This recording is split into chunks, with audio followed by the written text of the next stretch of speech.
Y amén. Vamos a recibir con un fuerte aplauso a las personas que se van a ir conectando a través de SLN Live. Sean bienvenidos. Bueno, la semana pasada comenzamos a hablar acerca de las diferencias que existen entre la fe cristiana y la fe judía, la fe ortodoxa judía. Y hablamos de que la doctrina que fundamenta la vida del creyente cristiano se encuentra en la Escritura, en la sola Escritura, en la Biblia. Y claramente nosotros cuando comenzamos a estudiar lo que tiene que ver la doctrina y la teología judía, si bien utilizan el Antiguo Testamento, más específicamente la Torá, que son los primeros 5 libros de la Biblia, eso no indica que no creen en la otra parte del Antiguo Testamento, pero básicamente ellos se jactan de tener como pilar de su doctrina la Torá.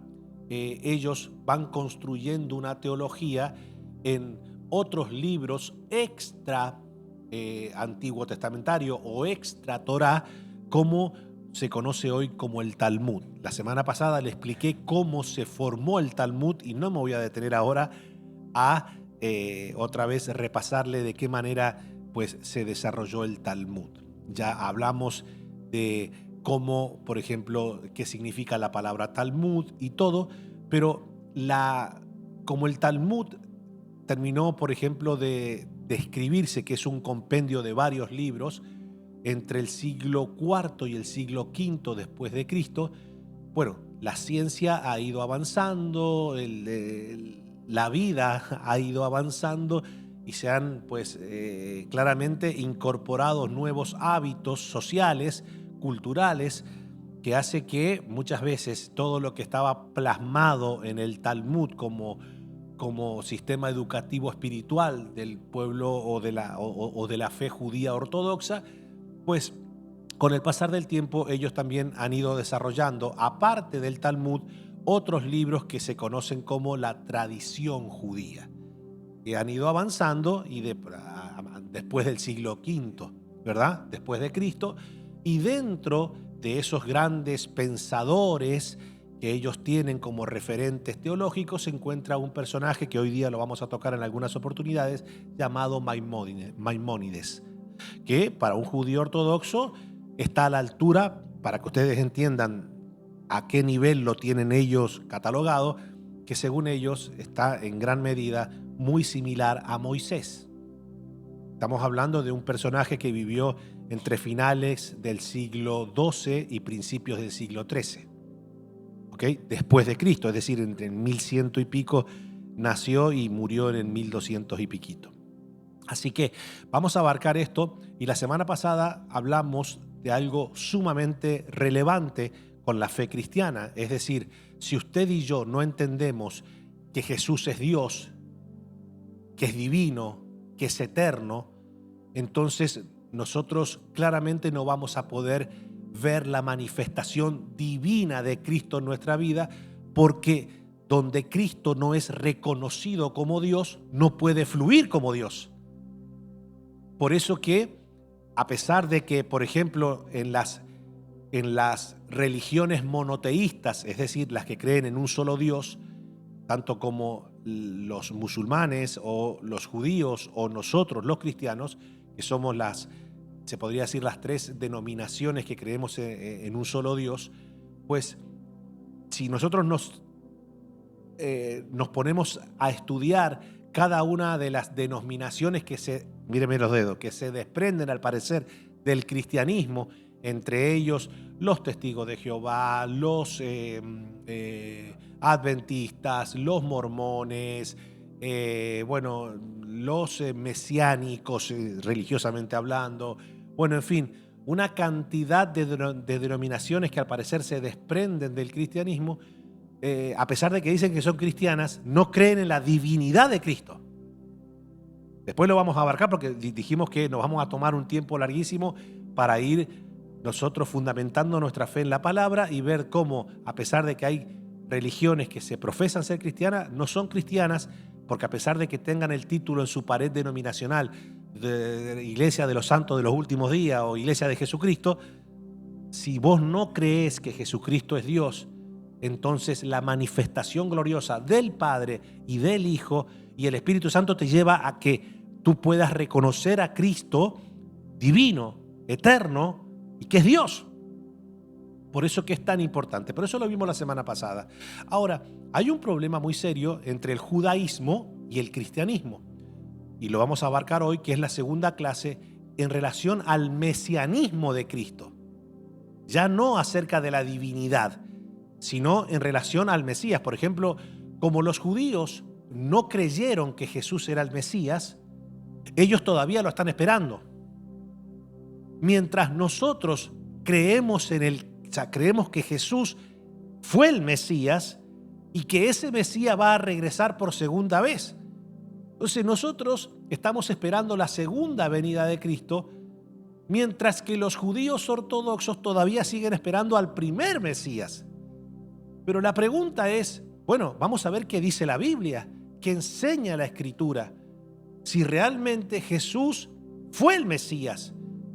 Y vamos a ver no solamente si fue el Mesías, si se manifestó en el tiempo en que el mismo Antiguo Testamento, al cual los judíos tienen acceso, porque ellos, si el Antiguo Testamento menciona el tiempo, la época y la circunstancia en que se debía manifestar el Mesías, ¿por qué no lo reconocieron? ¿Será que no lo reconocieron? ¿Será que interpretaron mal la Escritura? ¿O será que no lo quisieron reconocer? Bueno, vamos a ver todas esas cosas. ¿Y por qué es tan importante estudiar esto?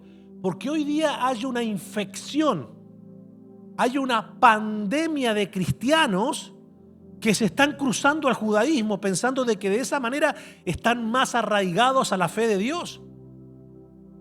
Y yo he escuchado hasta cristianos diciendo: Señor, destruye con este asunto de la guerra, destruye a los enemigos de Israel, hazlo pasar vergüenza, que los iraníes caigan por tierra y preserva a tu pueblo. ¿Qué tu pueblo? Tu pueblo ya no es más Israel étnicamente hablando. Ahora tu pueblo no es un lugar situado geográficamente a orillas del Mediterráneo.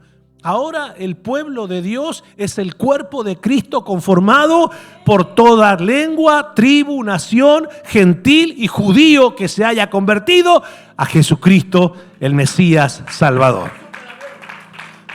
Entonces, esto es muy, pero muy importante que lo entendamos. Porque yo veo ahora, después lo vamos a seguir estudiando esto, pero a los creyentes que han nacido ahí en la mera satélite ahí, una pinta tienen una mezcla de azteca con inca y te dicen: soy Benjamín Netangómez. Y lo ves disfrazado, mi hermano, pensando de que si se ponen un talit, una kipá, ¿saben lo que es la kipá, verdad?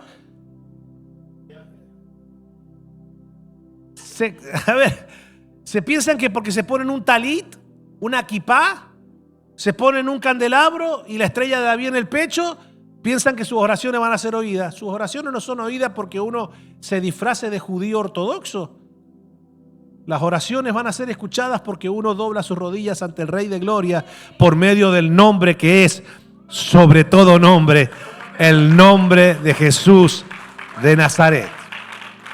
Bueno, vamos a ir avanzando rápidamente y vamos a ver, después de haber visto la divinidad de Cristo, surge una pregunta fundamental. ¿Están listos? ¿Es Jesús verdaderamente el Mesías prometido? Porque, a ver, no hay nada más feo que creer lo que desconozco. ¿Y por qué lo crees? Y porque me enseñaron eso. Pero ¿lo podés explicar a alguien que te pida argumentación? ¿Se lo podés desarrollar?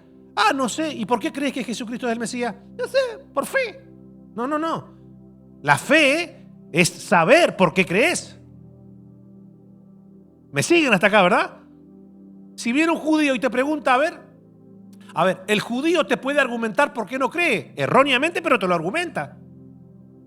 Lo peor es que te diga a ti: ¿y vos por qué crees que Jesús es el Mesías? Y no sé, porque me cae bien.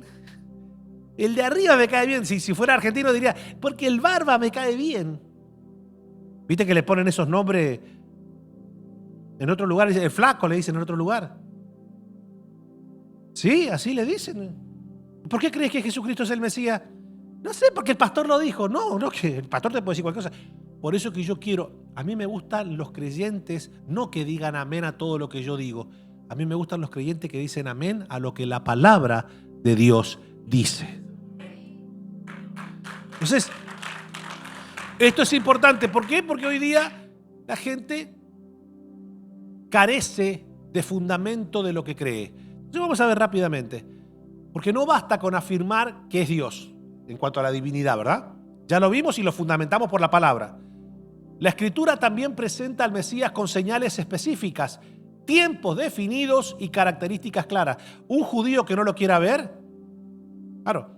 Ahora, usted y yo no le podemos presentar la evidencia mesiánica de Cristo a un judío solamente basándonos en el Nuevo Testamento. Porque el Nuevo Testamento para nosotros es la revelación de Cristo, es el nuevo pacto, es nuestra redención, nuestra expiación, nuestra justificación. Pero un judío no se va a sentar a leer, quizás lo lee básicamente para informarse, pero no para creer en el Nuevo Testamento. A un judío vos le tenés que narrar las evidencias del mesianismo o de la divinidad, que ya lo vimos la semana pasada, pero la evidencia del mesianismo de Cristo se lo tenés que mostrar con su misma escritura. Entonces, ¿qué significa rápidamente? Porque hay gente que todavía no sabe lo que significa en sí la palabra Mesías. Entonces, en hebreo es la palabra Mashiach,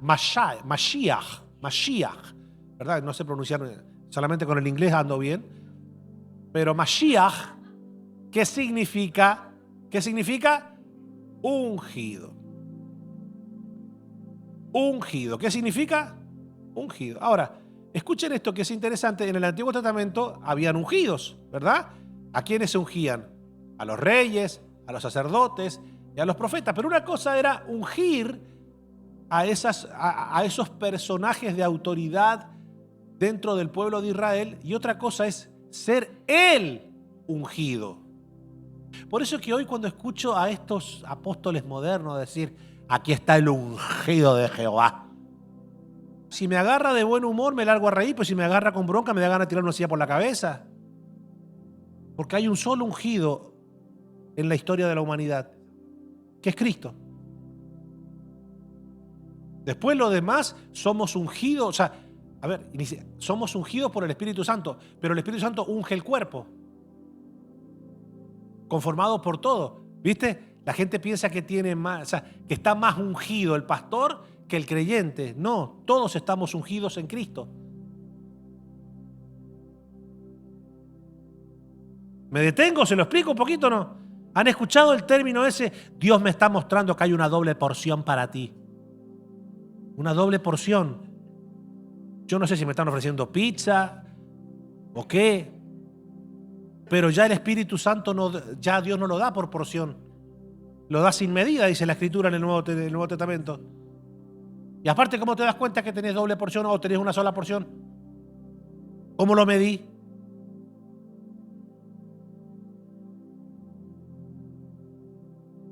Pero nos gusta a nosotros ese lenguaje. Dios te ha ungido para hacer, tienes la unción del billete. La unción del billete. Se lo voy a decir en cubano, pero ¿qué es eso por tu vida? Es una locura.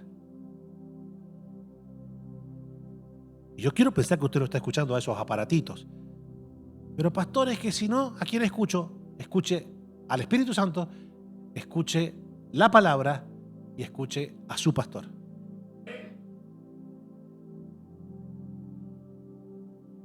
No me ponga a competir con estos aparatitos que lo único que buscan es su billete.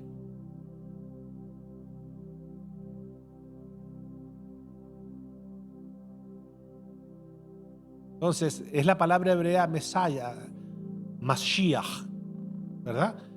Y que no venga ningún judío a decirle ahora a usted no puede mencionar, usted no puede decir en el nombre de Jesús. Usted tiene que decir en el nombre de Yeshua HaMashiach.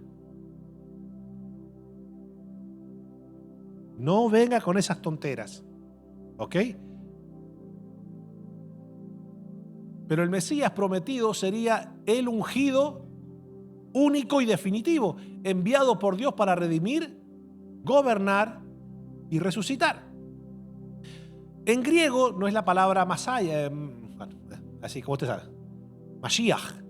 En griego es la palabra Christos.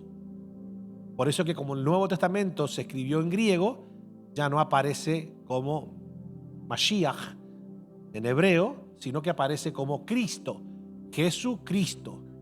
¿Okay?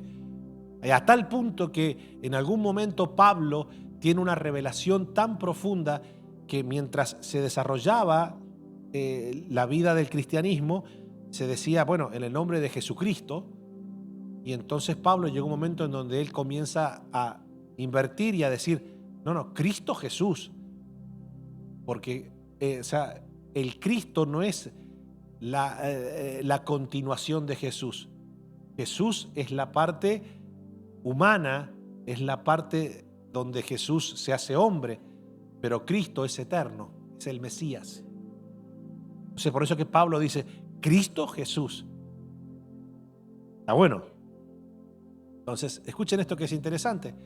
Veamos 5 ejemplos del Antiguo Testamento para que usted se lo pueda proporcionar.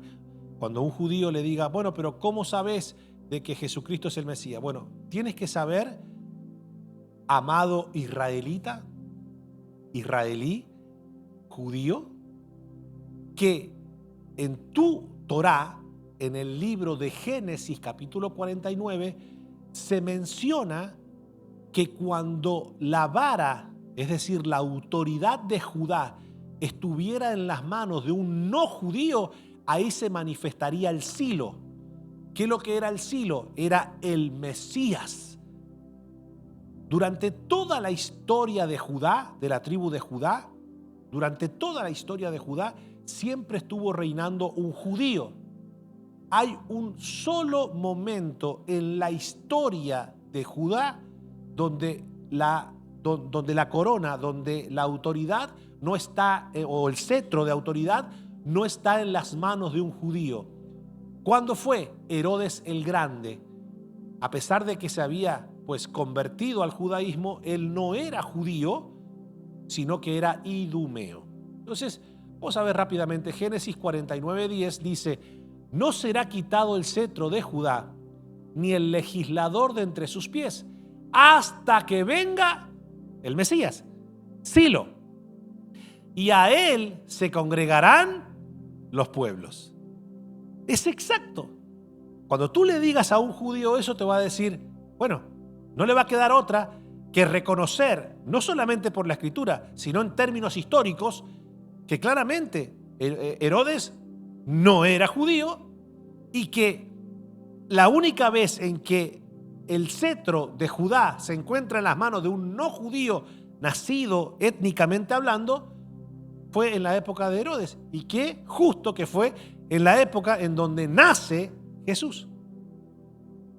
Eso por un lado. Silo significa aquel a quien pertenece el gobierno, una referencia al Mesías. Seguimos. Este pasaje indica que el dominio en Judá permanecería hasta la llegada del Mesías.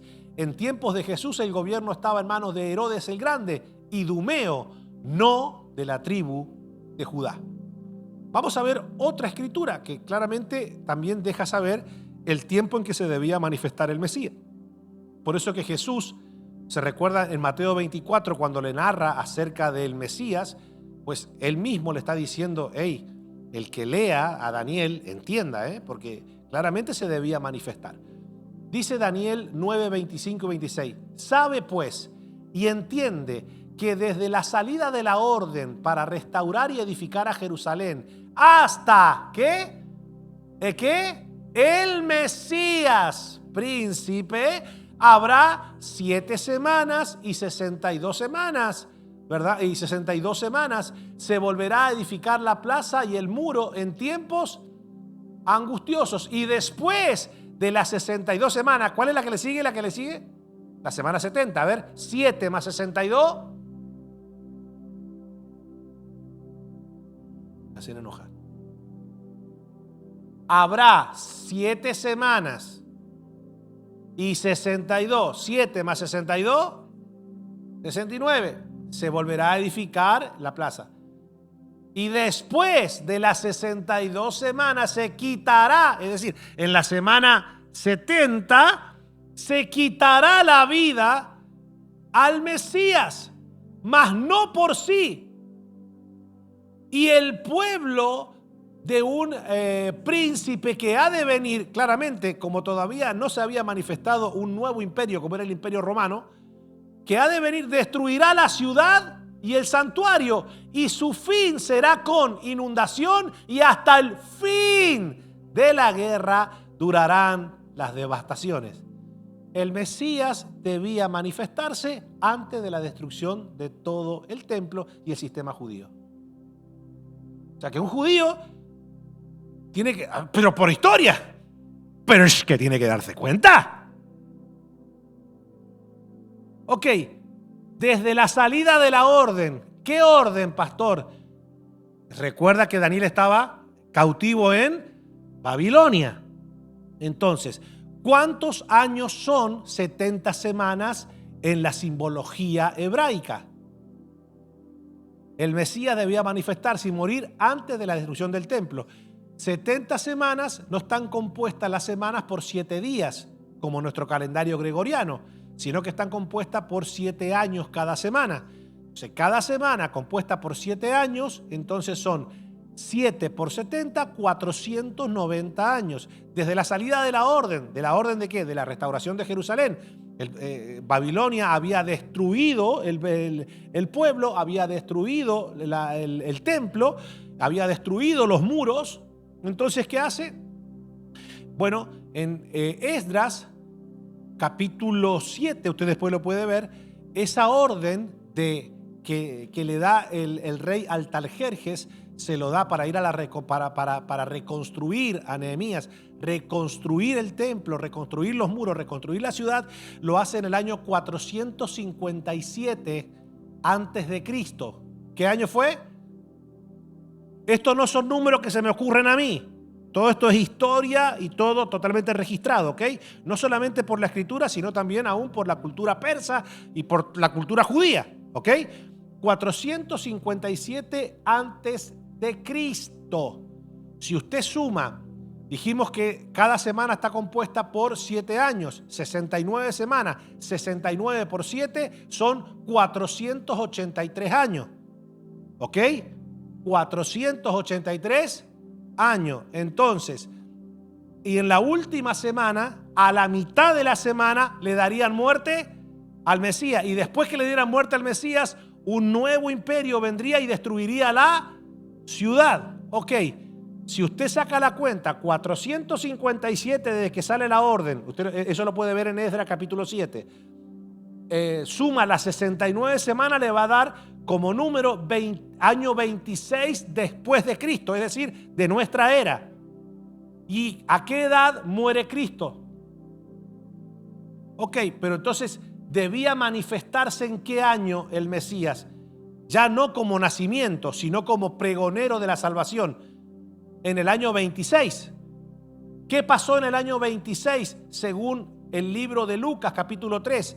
El año 26 de nuestra era concuerda con el año 15 del emperador Tiberio César, que era el emperador que estaba siendo el emperador en la época en que Jesús comienza a pregonar. Y dice la Biblia en el libro de Lucas capítulo 3 versículo 1 que Tiberio cumplía el 15 año de su reinado, y dice que ahí comenzó Juan el Bautista a decir: arrepentidos y convertidos porque el reino de los cielos se ha acercado. Es decir, anunciando que el Mesías debía aparecer. Eso un judío lo tiene que leer. O sea que debía aparecer. Mire todas las señales que le podés dar a un judío. El cetro no estaría en las manos de un judío, ya se cumplió, Jesús lo cumple. Debía manifestarse en ese momento exacto. Jesús se manifiesta en ese momento exacto. Esto es interesantísimo, ¿eh?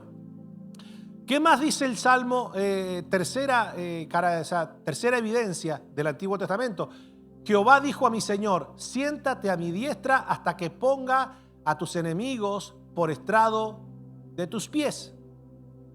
Entonces, el Mesías es superior a David y comparte autoridad divina. O sea que claramente a Jesús, ¿cómo lo llamaban? El hijo de David, pero no porque fuera inferior a David, sino porque venía de esa rama, de ese árbol genealógico. Entonces, esto es interesante. Zacarías, para que vean todo lo que la Biblia habla y que se cumplió en Jesús. Zacarías 9:9 dice: alégrate mucho, hija de Sión, da voces de júbilo, hija de Jerusalén. He aquí tu rey vendrá a ti, justo y salvador, humilde y cabalgando sobre un asno, sobre un pollino, hijo de asna. Pregunto, ¿Jesús cumplió eso? Claro. El Mesías que esperaban los judíos no estaban esperando a alguien arriba de un asno, sino arriba de un caballo que representaba fuerza, poder y guerra. Pero ellos mismos tienen que saber que el Mesías que profetiza Zacarías no tiene esa característica. Sin embargo, Jesús lo cumple. El Mesías vendría con humildad. Ellos estaban esperando una especie de David, ¿verdad? Entonces, pero quinta, Isaías 53:5, más el herido fue, y este es, a ver, ante esta evidencia, escuchen, ante esta evidencia es muy claro. Este capítulo por mucho tiempo fue el capítulo silenciado en la sinagoga judía, pero por mucho tiempo, hasta que a uno se le ocurrió y decir, es que si nosotros hablamos de esto en las sinagogas, esta característica de este Mesías se parece mucho al de los cristianos. Entonces prohibieron la lectura de este capítulo por muchos años en las sinagogas judías, hasta que a uno se le ocurrió y dijo, es que ahí no está hablando del Mesías por tu vida, pero el que ahí está hablando del pueblo de Israel, sufrido, es un pueblo de dolores. Y entonces comenzaron a tergiversar, porque ahí no está hablando de un pueblo, está hablando del Mesías. Y al día de hoy vos agarrás a un judío ortodoxo y si conoce un poquito se va a dar cuenta que por muchos años se silenció esto. Pero ahora, como están todos convencidos de que ahí no está hablando del Mesías, porque es claro que está hablando del pueblo, entonces te ponen el holocausto y las veces que han sido perseguidos los judíos. Entonces, pero mira lo que dice. No dice él como si hablase. A ver, si hubiese sido el pueblo, no lleva acento en la E. Acá ya no es revelación, es gramática. Si fuera el pueblo, no llevaría acento en la E. Si lleva acento en la E dentro de un párrafo, es porque está hablando de una persona.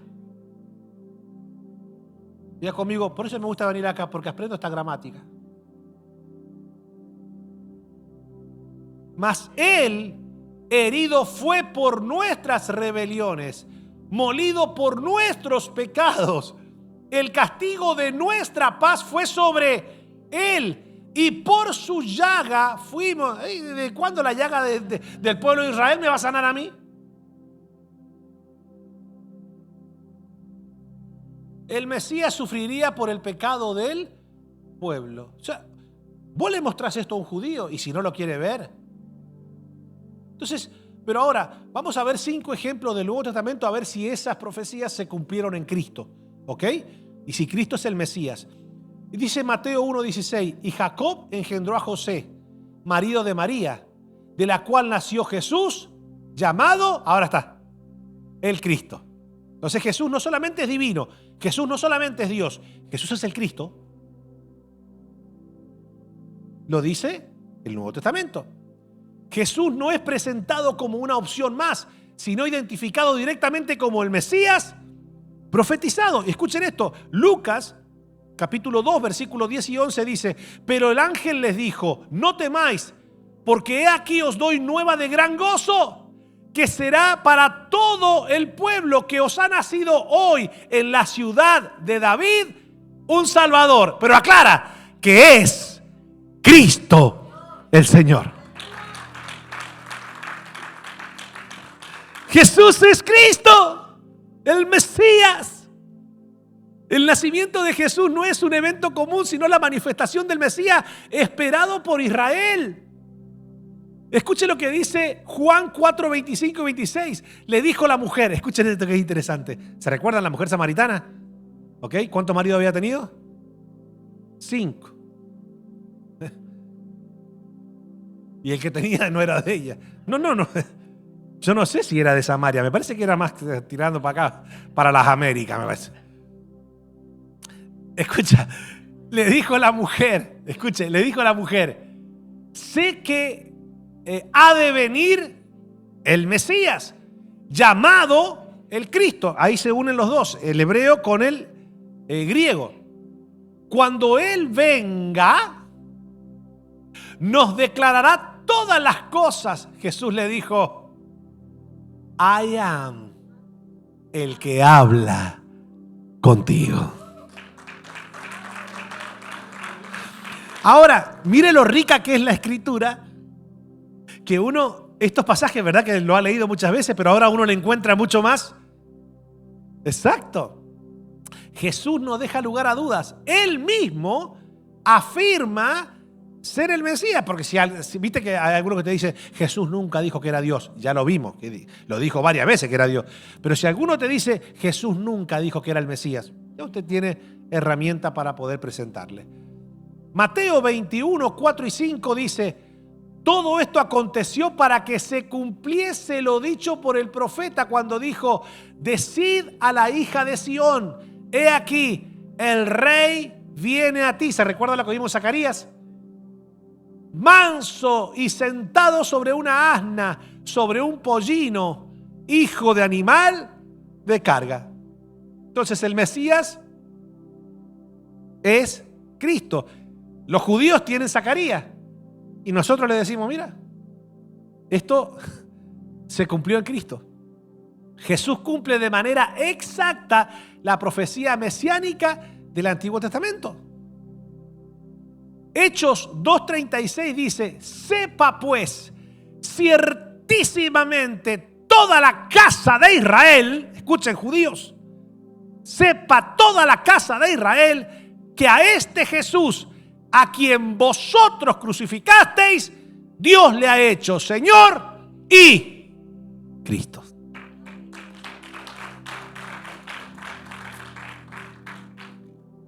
La predicación apostólica afirma que con certeza que Jesús es el Mesías, no con teoría o como teoría, sino como verdad revelada.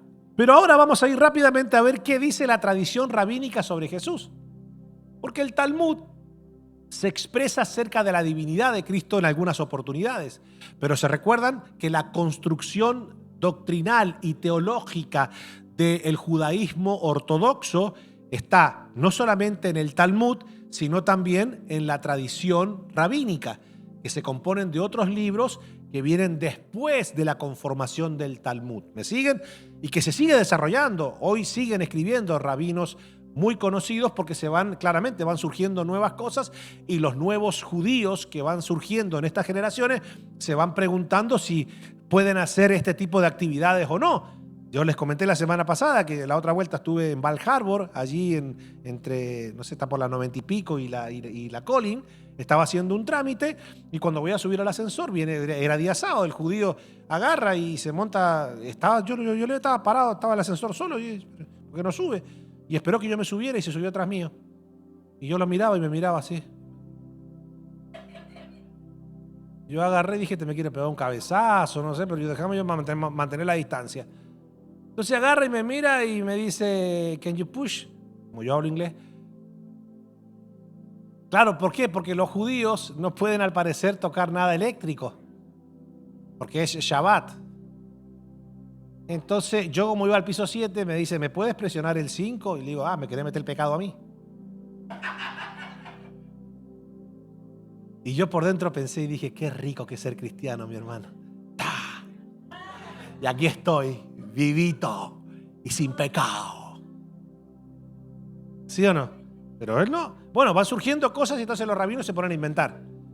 Entonces, vamos a ver qué dice. Porque para ellos, si bien ellos tienen la Torá y el Tanaj ¿Se recuerdan cuál es la diferencia entre la Torá y el Tanaj? A ver si se recuerdan.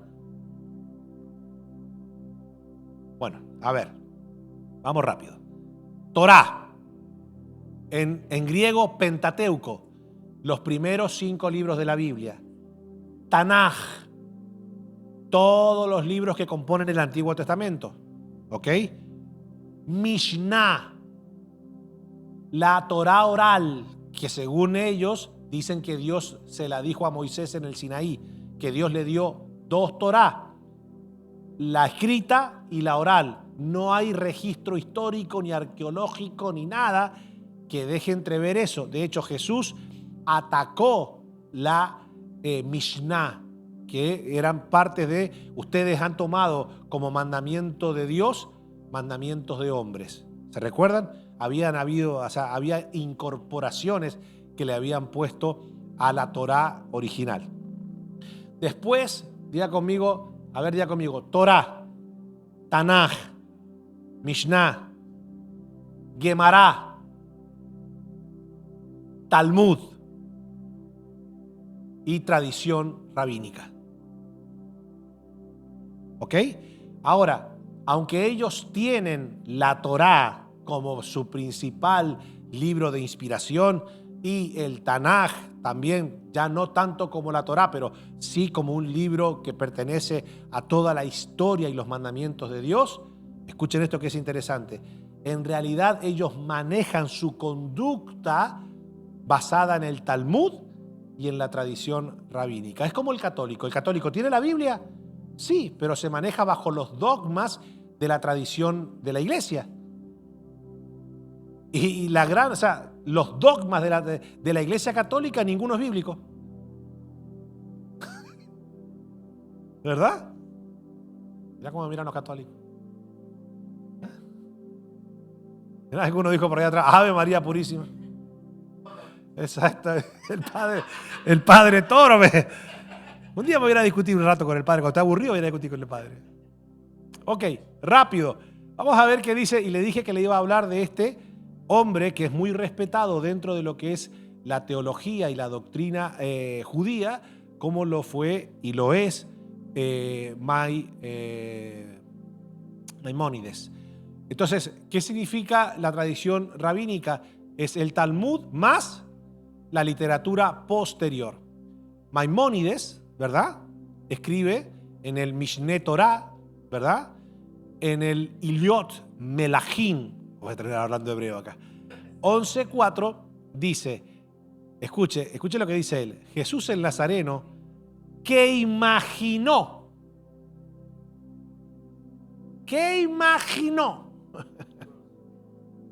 ser el Mesías y fue ejecutado por el tribunal, ya había sido profetizado por Daniel, pero él fue causa de que Israel fuese destruido, le echó la culpa. A ver, lo que sufrió Israel por haber rechazado al Mesías, Maimónides le echa la culpa al Mesías por la destrucción que sufrió Israel. No, el tipo parece kirchnerista. Pero él fue causa de que Israel fuese destruido por la espalda y sus descendientes dispersados y humillados. Lo que está diciendo este hombre, Maimónides, es que la calamidad que vivió Israel en el año 70, la destrucción, la cual Jesús dijo que fueron días que no se vieron ni se volverán a ver. Así que si a usted le pareció terrible lo que el pueblo judío vivió en el Holocausto, no es nada comparado con lo que vivió. Si a usted le pareció terrible lo que el pueblo de Israel vivió en la destrucción de los babilonios cuando destruyó el primer templo, bueno, eso no es comparado con lo que pasó en el año 70. Les puse un ejemplo la otra vuelta a las personas a las cuales les doy clase online, que las mujeres, había una en particular que le llamó la atención. Se llamaba María. No, pero no estoy bromeando, se llamaba María en serio. Se comió a su propio hijo. Usted está entendiendo, ¿verdad? Yo le decía, bueno, quizás una madre desalmada puede matar a un hijo. Está bien, no es lo más común que se ve, son casos aislados, pero los hay. Pero ahora comértelo. Comértelo.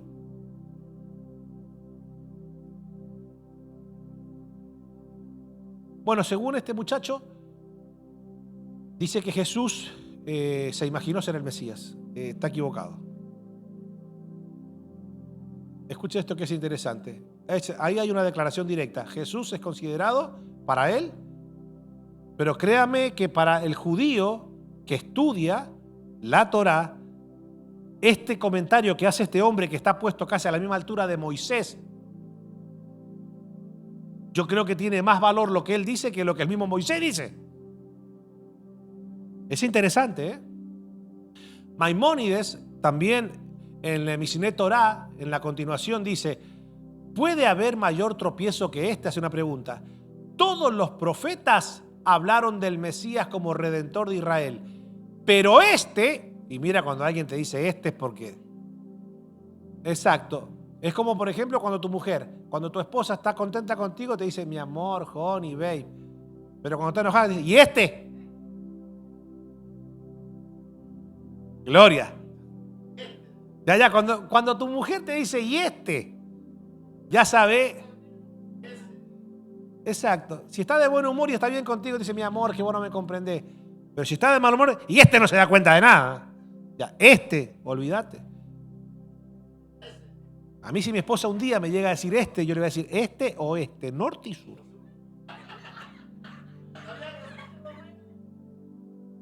Ok. Pero este causó que muchos perecieran por la espada. O sea, Maimónides, que está para la cultura judía a la altura de Moisés, dice que Jesús se imaginó ser el Mesías, que por culpa de él fue destruido todo, y ahora dice, por culpa de muchos fueron o perecieron por la espada. Refuerza el rechazo al mesianismo de Jesús. Pero también hay otro que se llama Toledot Yeshu, otro referente de los judíos, de la tradición judía medieval. Escucha lo que dice él en su libro Tradición Judía Medieval. Él se llamó a sí mismo el Mesías, pero fue engañador y desvió a Israel.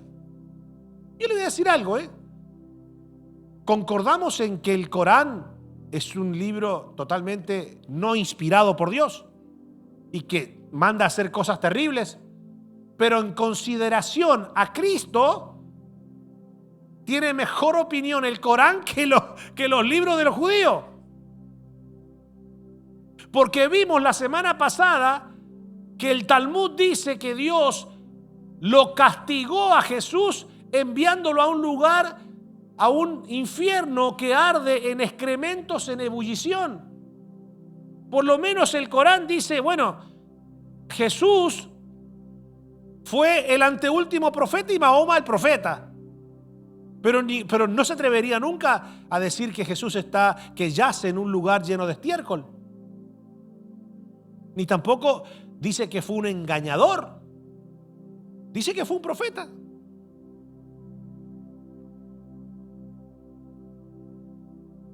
Rechazo explícito de su identidad mesiánica. Sigamos, la tradición rabínica en la enseñanza general dice que el Mesías traería paz al mundo, reunirá a los exiliados y restaurará Israel. Claro, cuando usted lee eso y Jesús al parecer no cumplía con esos estándares, ¿ok? Bajo este criterio Jesús no cumple el rol esperado. En los principios de judaísmo basados en Maimónides también dice que el Mesías, de ahí, escuche, que lo diga un judío que se basa en Maimónides, bueno, vos decís, bueno, por lo menos le hace caso a Maimónides, pero que lo diga un cristiano, que la vaca roja y que va a haber un tercer templo, yo se lo dejo saber en español, no va a haber tercer templo, se lo digo ahora. Pero pastor, si ya están todos los utensilios hechos, no va a haber tercer templo. Y la vaca roja me la voy a comer yo. Voy a agarrar el vacío, le voy a dar el costadito, una picaña. Ok, El Mesías reconstruirá el templo, reunirá a los dispersos y establecerá la paz. No hay un solo versículo que diga eso. ¿Ok?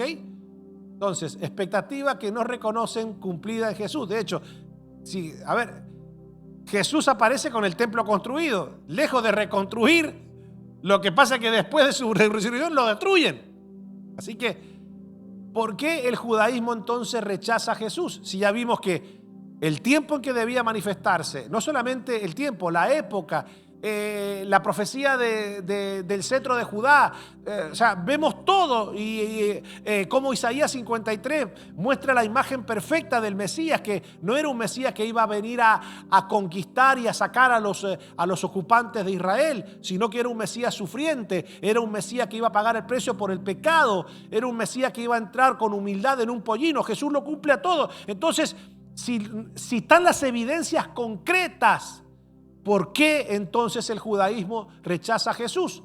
Bueno, porque esperaban un Mesías político. Entonces, ¿qué es el sionismo actual? El sionismo, ¿vieron que ahora se dice sionismo? Al Estado de Israel, en realidad no es el país de Israel, es un Estado sionista. ¿Por qué? Porque es un Mesías político. Entonces ese Mesías político no mide la destrucción y quiere imponerse por la fuerza bélica. ¿Me siguen? Entonces, es porque esperaban un Mesías político, una especie de David reforzado. ¿Por qué lo rechazan? Porque interpretan Isaías 53 como Israel y no como el Mesías, que ya lo vimos que está totalmente erróneo. Porque no aceptan un Mesías que muere, pero todo el Antiguo Testamento, en profecías, en no pocas oportunidades, dice que el Mesías iba a perecer y que no dejaría su alma en el Seol. ¿Se entiende? Rechazan la encarnación. ¿Cómo que Dios se va a hacer hombre? Y la tradición rabínica consolidó esta postura. Y la repiten, y la repiten, y la repiten, y la repiten.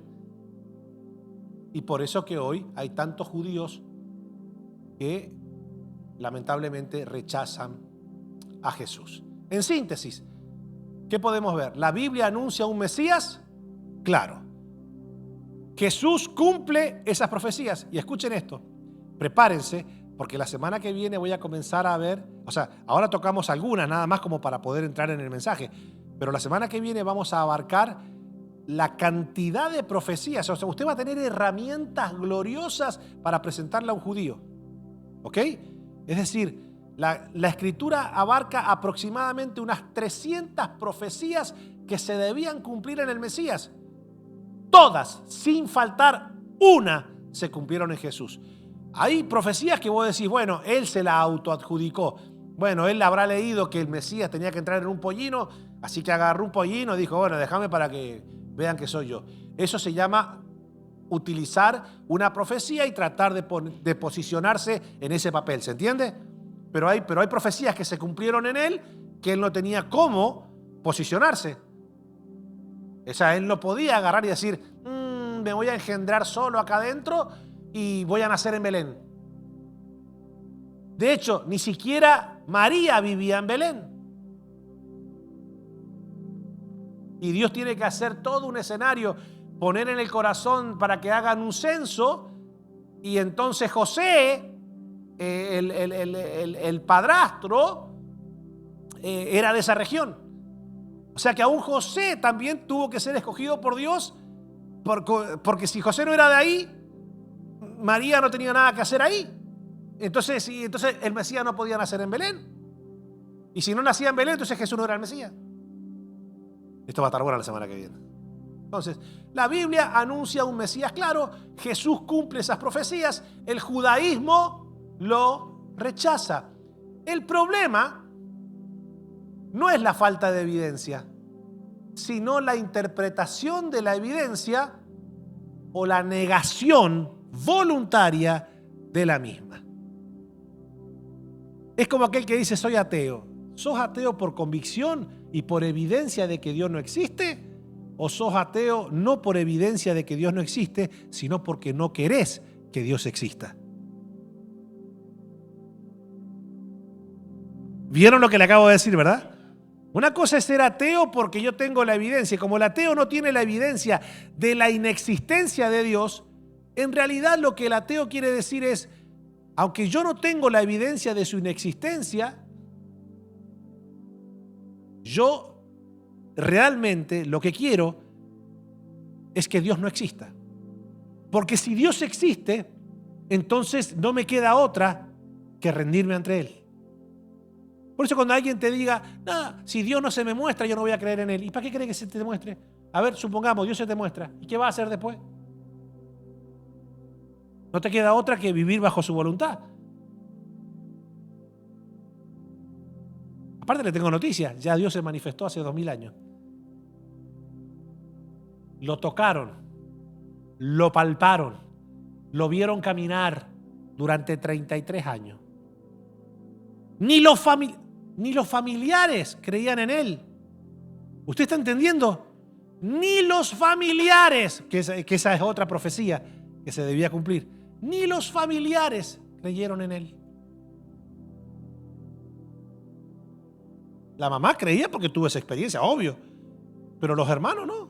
De hecho, Santiago se convierte una vez que Jesucristo resucita. Santiago, hermano de sangre de Jesús, aunque el padre Toro se enoje.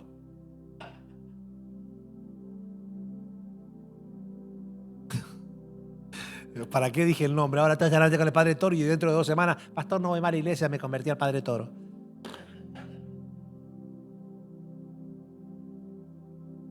Bueno, vamos a ponernos de pie.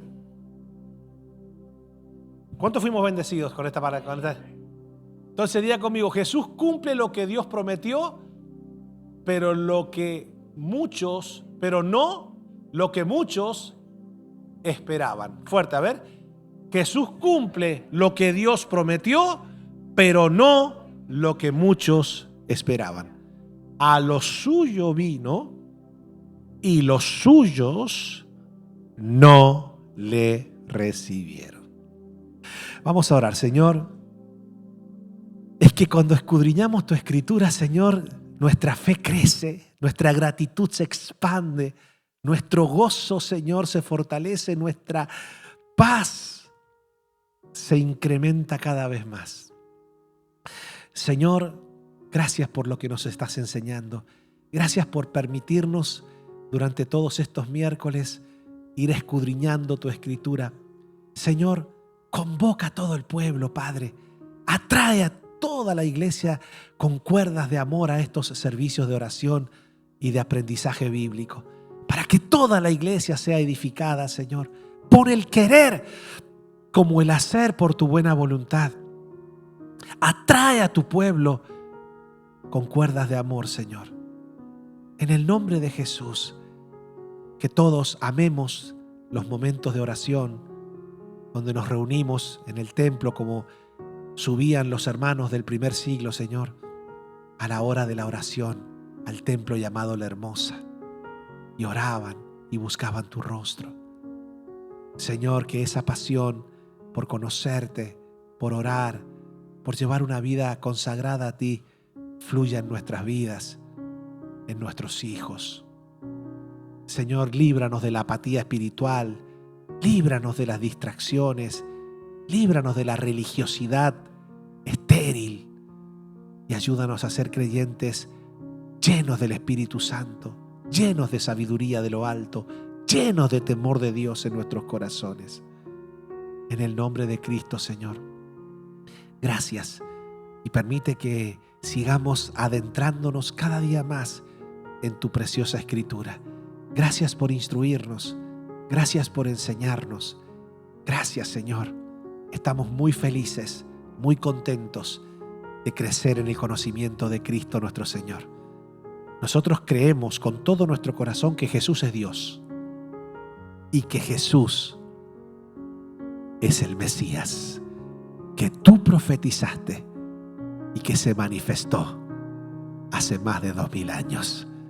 Gracias, Señor, porque tú eres el Cristo, el Mesías, el Hijo del Dios viviente, el Hijo del hombre, al cual el Padre resucitó de entre los muertos y le dio un nombre que es sobre todo nombre, para que en tu nombre, Jesús, se doble toda rodilla de lo que está en el cielo, en la tierra y debajo de la tierra, y toda lengua confiese que tú eres Dios, para la gloria de Dios Padre. Gracias, Señor, porque lo exaltaste hasta lo sumo y lo sentaste a tu diestra, y nos has sentado a todos nosotros en los lugares celestes juntamente con Cristo. A ti sea el imperio, la gloria, la majestad, el honor, el poder y la autoridad por los siglos de los siglos, en Cristo Jesús. Amén y amén. Vamos, dele fuerte el aplauso al Señor.